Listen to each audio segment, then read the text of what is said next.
You watch games all across the world and you won't get them. He's had his shot, he's had his chance, and he's not scored.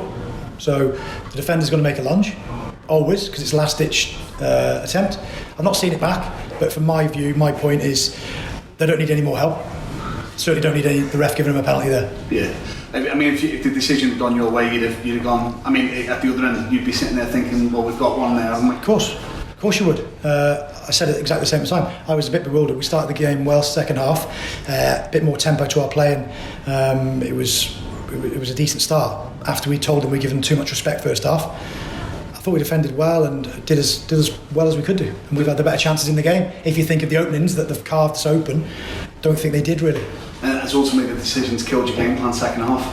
Yeah, we wanted to be in a position that we're still in the tie, and we're still in the tie because it's only 2-0. So first and foremost, credit to the boys, and they stick into how we've set them up and coached them and to be in this tie. So I've got to say that proud of all of them. But when you get decisions that go against you a little bit and think they're a little bit cheap at times, little pushes in the back and things like that, didn't go our way, but clever opposition. Were you pleased with the reaction from the lads though? Because the second goal seemed to spark the best play and best possession play that you had in the game. The words were, respect your opposition, but don't fear them.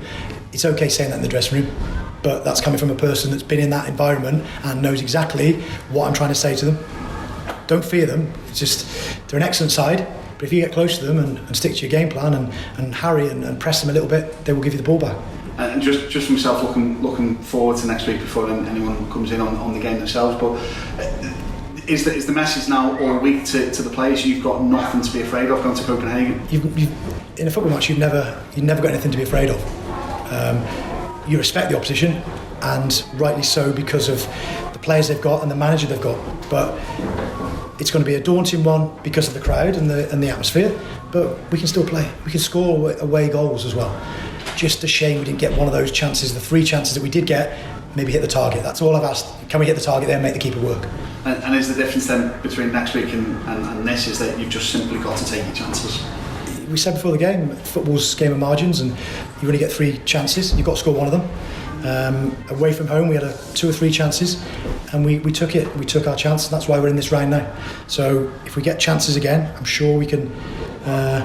Someone will take their chance and make us get that goal, get that away goal. What will you be doing different next week than you've possibly done this week?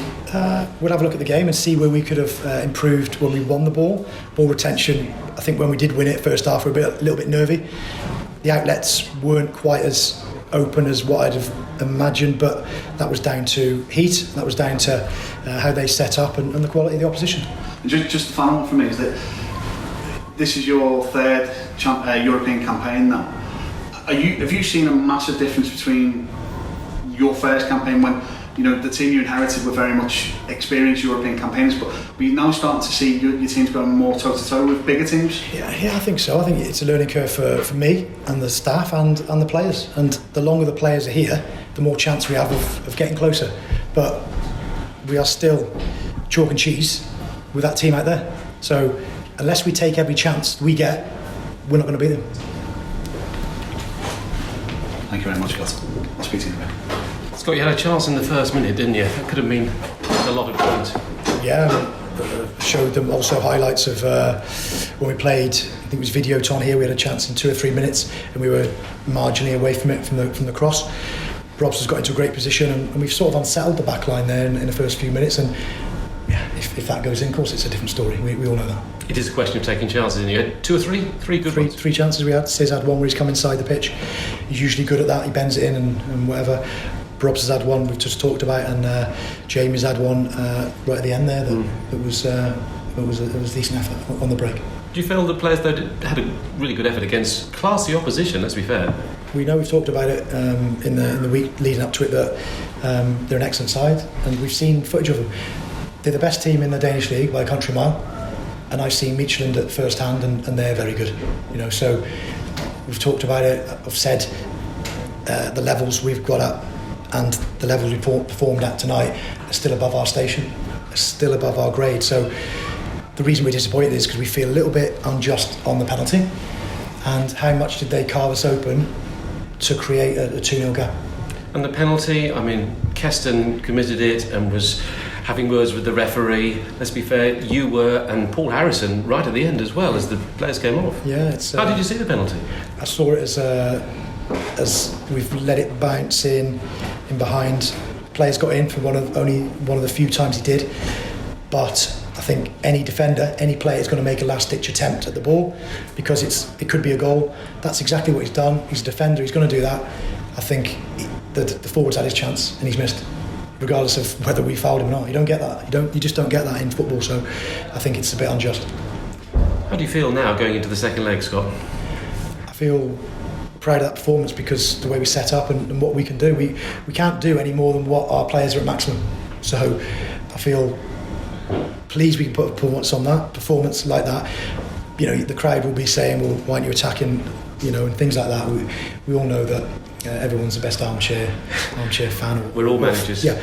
So I'm not going to go and say anything, you know, like we should have played with 2 up and we should have attacked, and because we got picked off. They picked their teams off in their league. We're not stupid enough to do that. We're not going to get beat 4 or 5 at home. So could we have gotten away a home goal and took it and closed the gap? Possibly, but wasn't to be. Difficult atmosphere is going to be next week as well, regardless of the score. Of course it is. It's a fantastic stadium. I've watched footage of them and they're really very, very professional side. I saw the game on Friday and the opposition were very robust and pressed them everywhere, all over the place, and they still find solutions. They're an excellent side. We were well drilled, and you can see that from the manager. The way they do things it's very pragmatic. They know the solutions, they know the steps. They're very good. You've come a long way though, haven't you, the club in Europe? Yeah, we have to keep improving. We have to keep those gaps closer. You know, every time you step on the pitch and try and respect the opposition, but try and think that actually we're a good side, and have that in your mind that you can actually do things and be positive.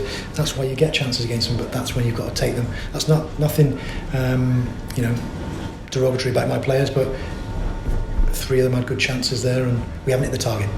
And that's what you've got to do. Whatever happens, you get another stab at Europe, don't you? You either win in the Champions League or you go in the Europa League. Yeah. We're always trying to think about the next game, but we're trying to think about Copenhagen next Wednesday.